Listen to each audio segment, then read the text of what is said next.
ऐसा नालायक बेटा भगवान सबको दे। देर रात अचानक ही पिताजी की तबीयत बिगड़ गई। आहट पाते ही उनका नालायक बेटा उनके सामने था। माँ ड्राइवर बुलाने की बात कह रही थी, पर उसने सोचा अब इतनी रात को इतना जल्दी ड्राइवर कहाँ आ पाएगा। यह कहते हुए उसने सहज जिद और अपने मजबूत कंधों के सहारे बाबूजी को कार में बिठाया और तेजी से हॉस्पिटल की ओर भागा। बाबूजी दर्द से कराहने के साथ ही उसे डांट भी रहे थे। धीरे चला नालायक, एक काम जो इससे ठीक से हो जाए। नालायक बोला, आप ज़्यादा बातें ना करें बाबूजी, बस तेज सांसें लेते रहिए। हम हॉस्पिटल पहुंचने वाले हैं। अस्पताल पहुंचकर उन्हें डॉक्टर की निगरानी में सौंपा। वह बाहर चहलकदमी करने लगा। बचपन से आज तक अपने लिए वो नालायक सुनते आया था। उसने भी कहीं ना कहीं अपने मन में यह स्वीकार कर लिया था कि उसका नाम ही शायद नालायक है। तभी तो स्कूल के समय से ही घर के लगभग सभी लोग कहते थे कि नालायक फिर से फेल हो गया। नालायक को अपने यहाँ कोई चपरासी भी ना रखे, कोई बेवकूफ़ ही इस नालायक को अपनी बेटी देगा। शादी होने के बाद भी वक्त बेवक्त सब कहते रहते थे। इस बेचारी के भाग्य फूटे थे जो इस नालायक के पल्ले पड़ गई। हाँ, बस एक माँ ही है जिसने उसके असल नाम को अब तक जीवित रखा है, पर आज अगर उसके बाबूजी को कुछ हो गया तो शायद वे भी। इस ख्याल के आते ही उसकी आंखें छलक गईं और वो उनके लिए हॉस्पिटल में बने एक मंदिर में प्रार्थना में डूब गया। प्रार्थना में शक्ति थी या समस्या मामूली। डॉक्टरों ने सुबह सुबह ही बाबूजी को घर जाने की अनुमति दे दी। घर लौटकर उनके कमरे में छोड़ते हुए बाबूजी एक बार फिर चीखे, छोड़ नालायक, तुझे तो लगा होगा कि बुढ़ा अब लौटेगा ही नहीं। उदास वो उस कमरे से निकला तो माँ से अब रहा नहीं गया। इतना सब तो करता है, बावजूद इसके आपके लिए वो नालायक ही है। विवेक और विशाल दोनों अभी तक सोए हुए हैं। उन्हें तो अंदाज़ा भी नहीं कि कल रात क्या हुआ होगा। बहुओं ने भी शायद उन्हें बताना उचित नहीं समझा होगा।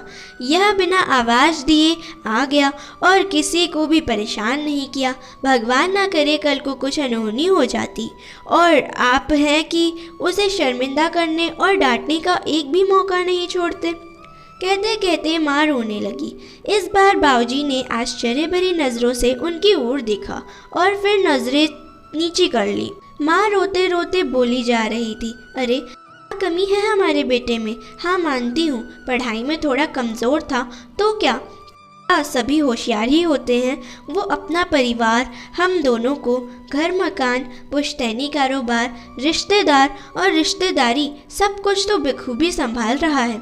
जबकि दोनों जिन्हें आप लायक समझते हैं, वे दोनों बेटे सिर्फ अपनी बीवी और बच्चों के अलावा ज़्यादा से ज़्यादा अपने ससुराल का ध्यान रखते हैं।